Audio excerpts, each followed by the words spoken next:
آج کا لطیفہ۔ ایک دفعہ ایک صاحب اپنی چاچی کی طرف گیا۔ کھانے میں چاچی نے سالن رکھا۔ کافی دیر سالن میں سے بوٹی تلاش کرتے رہے مگر ناکامی کا سامنا کرنا پڑا۔ چاچی سے پوچھا، چاچی کس چیز کا سالن ہے؟ چاچی نے فخر سے بتایا، تیرا چاچا خود دریا سے مچھلی پکڑ کر لایا تھا، وہ پکائی ہے۔ صاحب بولے، کیا بات ہے، چاچا اتنے بڑے دریا سے پکڑ کر لے آئے اور مجھ سے ڈونگے میں سے نہیں پکڑی جا رہی۔ آج کا دوسرا لطیفہ۔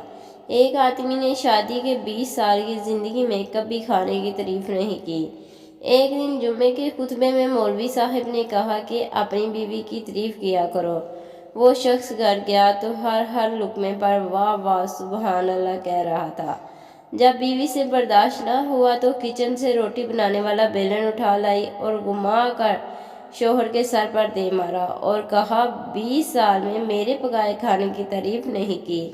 آج پڑوسن نے دال کیا بھیج دی، نواب صاحب کی زبان نہیں تھک رہی تعریفیں کرتے ہوئے۔